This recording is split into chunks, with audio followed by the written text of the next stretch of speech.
Hey, thanks for coming back to the SBP Podcast Mobile Filmmaking. I'm your host, Susy Botello, and you are listening to episode 143. It's a harsh reality for me, and it's probably not this harsh for you, but basically, I miss you guys. I miss the podcast. I miss speaking with our guests, recording these things, sharing our wonderful conversations with you quite a lot. I really do. The thing is that if you've noticed around April every year, guess what else happens on April? The International Mobile Film Festival. So it requires me to really focus on that. And it does take a lot of my time. And things come up, sort of, today I got to do this, today I got to do that. This is Tuesday morning, April 4th, 2023. And I was trying to record this for about 2 hours. I shouldn't say for about 2 hours, but about 2 hours ago is when I initiated my plan to record this because I miss you guys so much and I wanted to share something with you. And I've been on the phone with about, 3 different people since then, texting back and forth, going back and forth in emails. And just imagine if I had something scheduled. At that point, I'm a hardhead when it comes to committing myself. So if I commit myself to something, I'm doing that. So if I had to right now have scheduled a podcast interview with someone, or even tonight or tomorrow night, you name it, I'm going to have interruptions and it's going to cause me a lot of stress. And I've had to do that before because, like I said, I'm a hardhead when it comes to commitments. And so I say, I'm doing this and that's what I'm doing. And if I commit to someone else that I'm going to be there, that we're going to do this thing and schedule it, unless, a truck falls on top of me, that's what I'm doing. And a truck has fallen on top of me before. Sort of, not really. But you get the drift, right? So we're kind of scaling back just during this month. And then next month, we'll be back in full force with some really fun stuff because I will have gathered some things during the film festival. I do plan to record some things during the film festival that I will share in my podcast in the coming months. So for now, I want to share with you this next session that you're going to find out about, and that is my journey that began on September 11th that sort of changed the course from video and film production into video and film production is not what I thought it was going to be.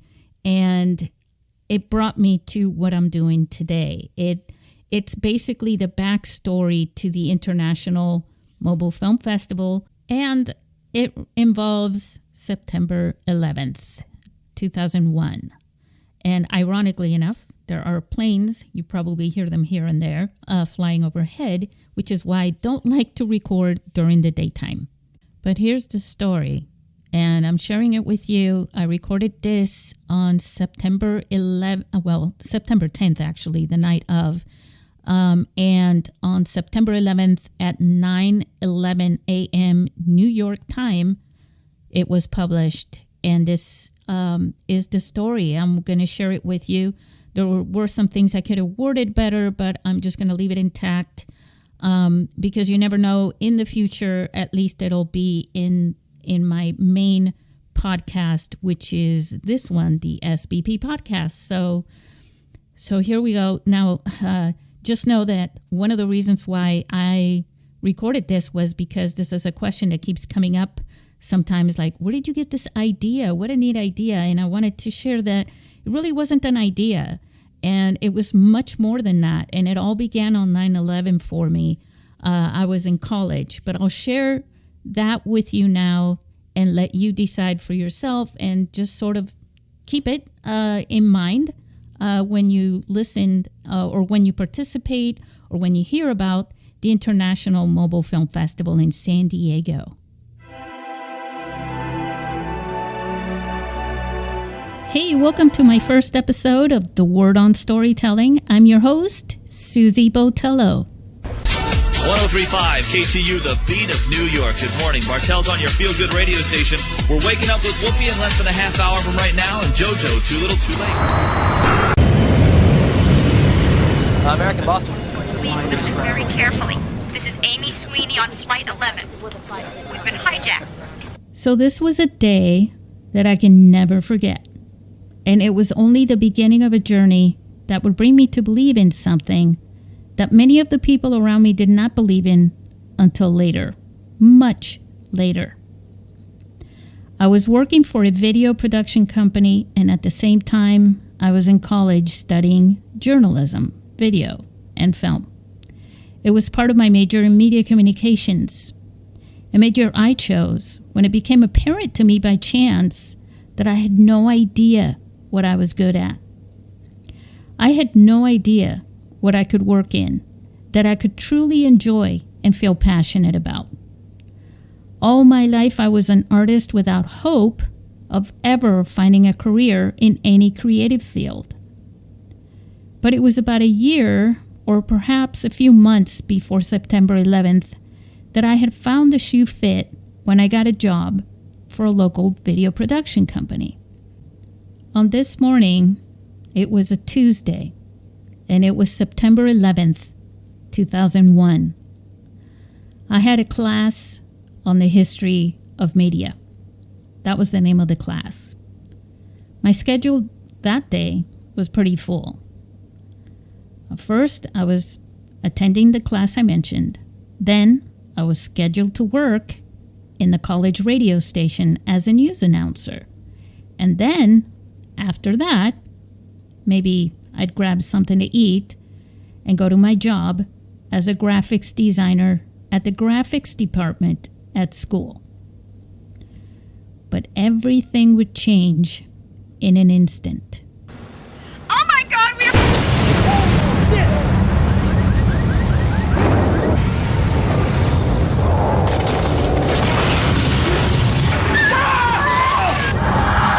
Flames are shooting out.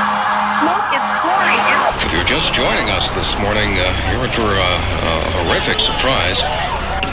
Rescue crews are making their way to the scene, and all of this unfolding in one of the busiest places in the world, downtown Manhattan.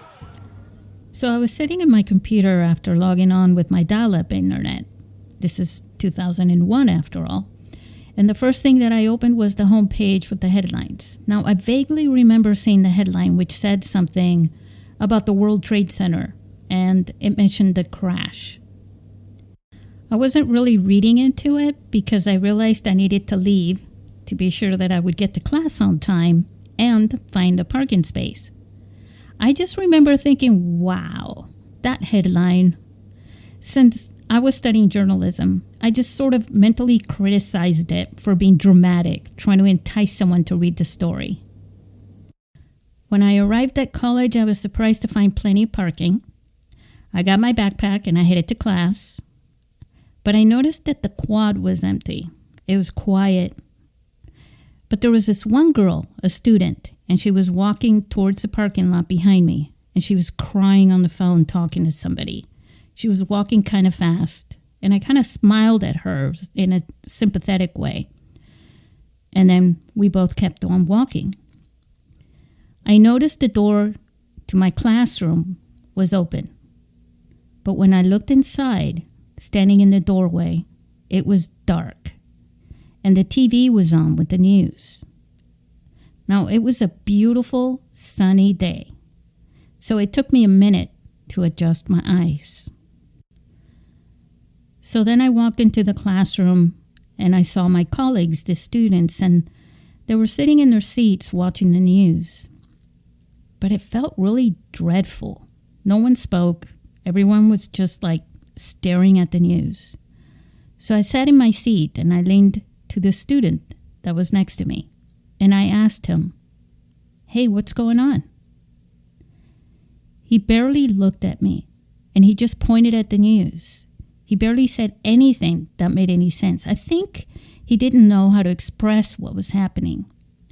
I watched and I listened to what the newscasters were saying, but I couldn't even focus. There's people jumping out of windows. I've seen at least 14 people jumping out of windows.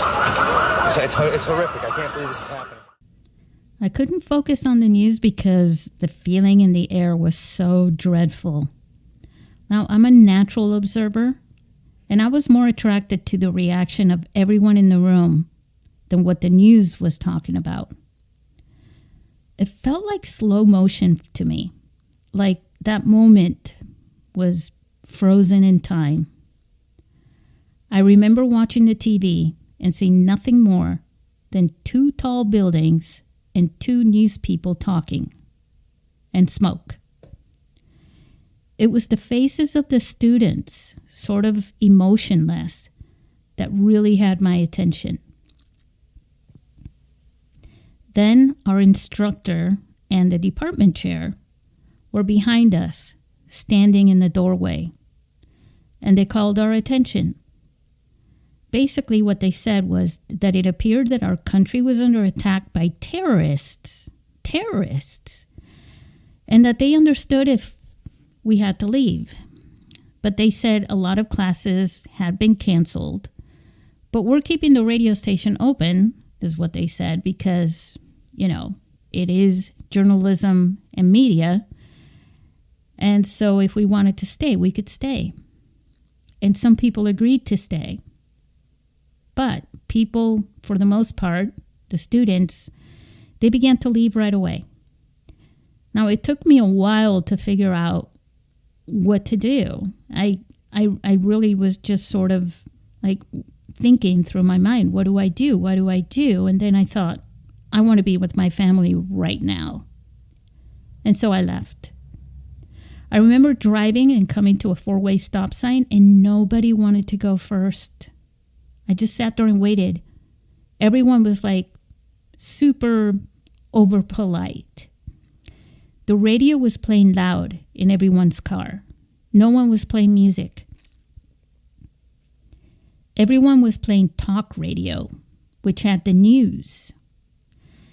And if there was someone playing music, it was probably because they hadn't heard yet.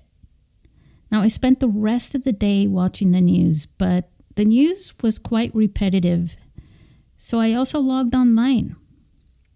I went to forums like AIM. I think another one was called ICQ. Wow, can't believe I remember that. That was a long time ago. But basically, they were chat rooms. And there was so much chatter. In a way, it was like Twitter today. There were people speculating, but there was also a lot of misinformation. It was everywhere. As the day went on, there was talk about Muslims and terrorists. I was living in apartments where there were people from the Middle East talking on cell phones, walking around in the courtyard on that very day and in that evening. There were bloggers posting photos, and there were some videos uploaded, but they were very hard to see because the connection was nothing like it is today. So I walked to one of my neighbors, a few apartments down from me, and it was warm outside. It was September. And people had their doors open, and their TVs were all playing the news. It was the same story for everyone. The news was blaring, the footage of the planes, and the people screaming.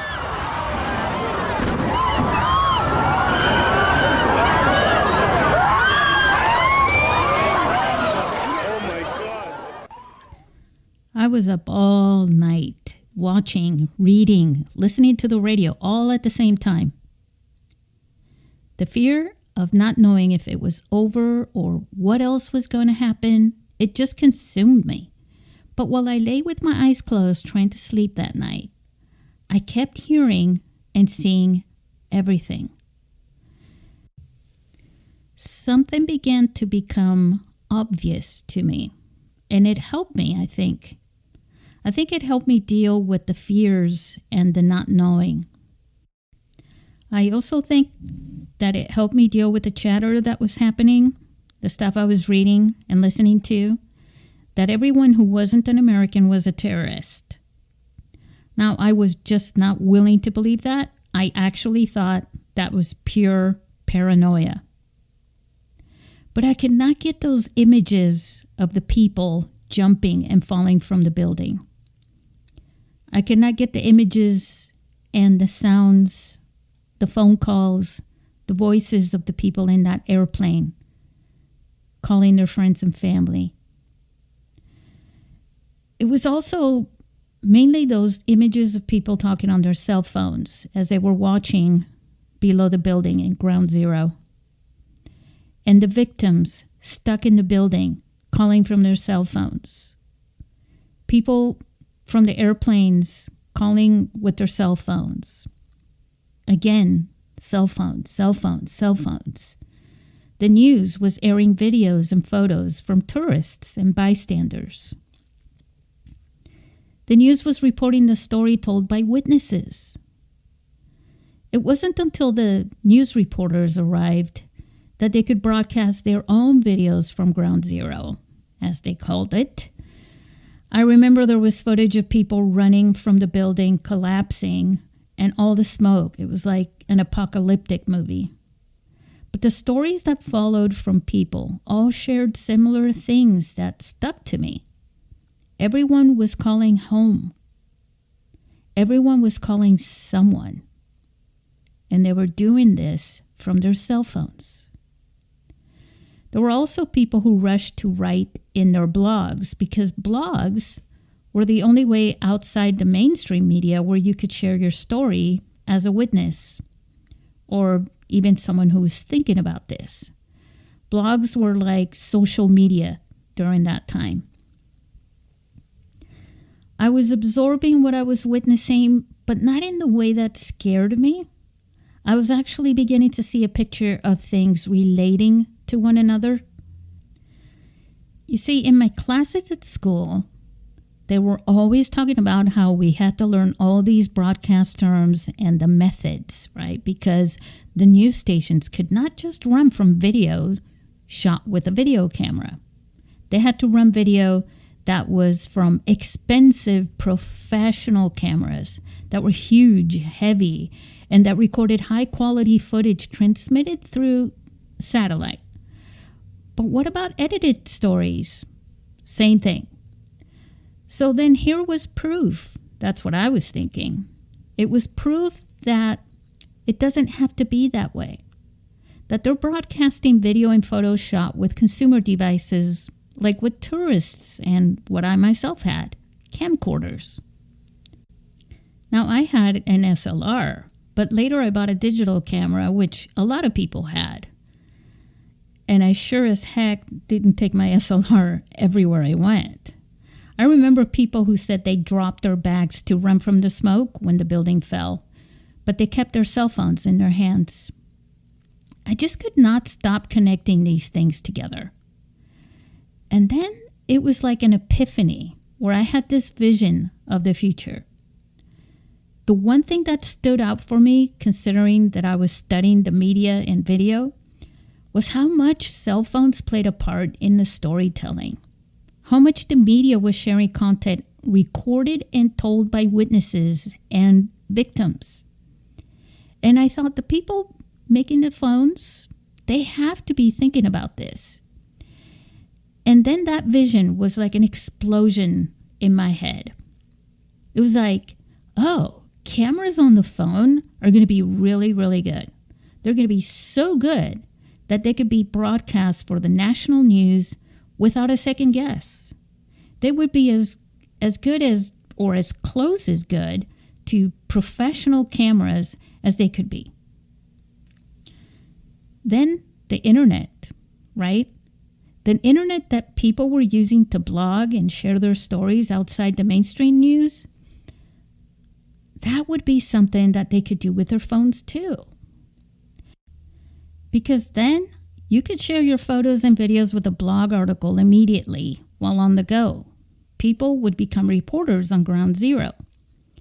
it was a vision of the future that when I shared it with any one of my colleagues made me feel pretty uncomfortable because the reaction was like I was over-dramatizing or something like that. But it was in 2003 during the war in Iraq that resulted from 9/11 where I watched a reporter from the burning oil fields that this reporter mentioned that the camera guy could not get a signal out to the satellite from his camera because the smoke was too thick, but they could use the signal from a cell phone tower because it was lower to the ground.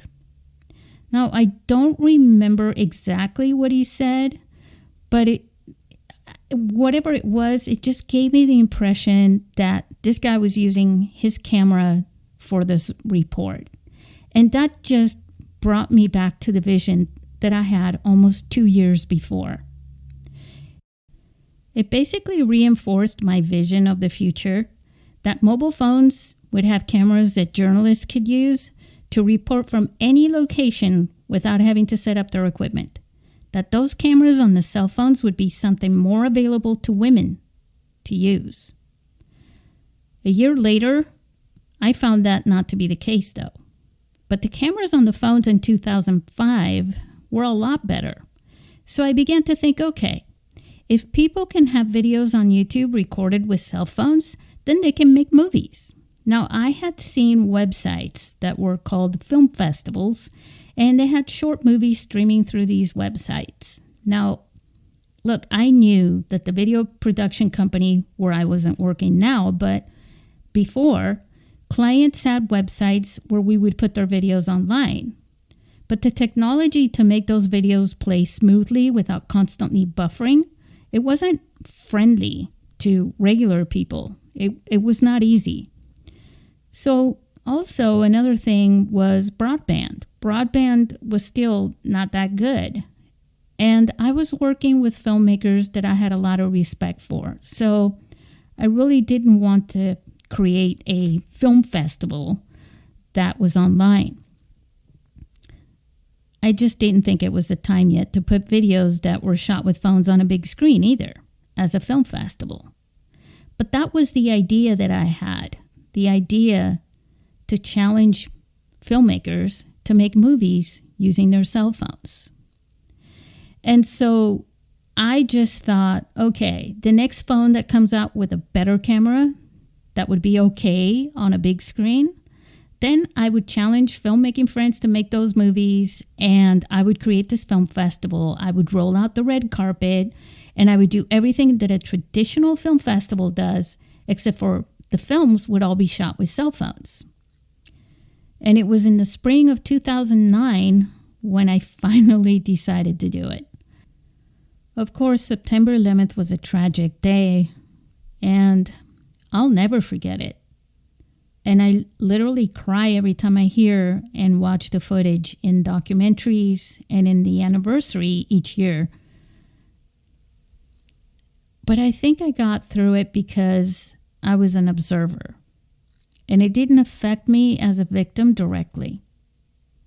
My mind took this weird turn and it went into this other direction. And the truth is that it was a journey that I embarked on that I had no idea would bring me to where I am today. I honestly thought someone else would bring us here. But in 2009, I believed that I couldn't keep waiting longer. And after witnessing how little the cameras on the phones had progressed while the internet had come so far, I just felt that I had to start a traditional film festival and begin to challenge people. Not only my friends in the film industry, but every human, all ages, all over the world. Because everyone had access to a cell phone. And it would make it so that everyone could share their story as a video or a film. And watching so many people dream of making movies and realizing that if they could afford a camera to make films, it was such a barrier to get someone started as a filmmaker. I just had to. Of course, after about a year after I launched it, the iPhone 4 came out. And it basically affirmed that I was on the right track on the journey that I started on September 11th in 2001, 8 years before. And now it's been 13 years since I launched that film festival. For all the victims and all the survivors, all the people affected by this tragic, such a horrible event in our history, all I could really do, is send you a hug.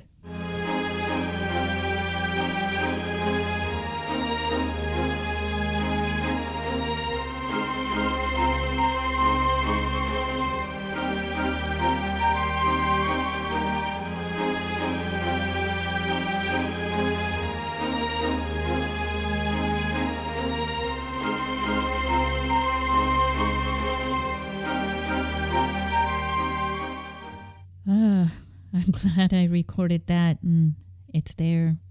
Instead of just having to point people to the other platform, I can point them here. Listen, I hope I get to see you in person at the International Mobile Film Festival in San Diego, April 28th through the 30th. You don't have to participate. You don't have to be a filmmaker. Just come down, have some fun, celebrate the empowerment of mobile filmmaking and sharing stories with your smartphone camera. And I'll see you there. Goodbye, listeners.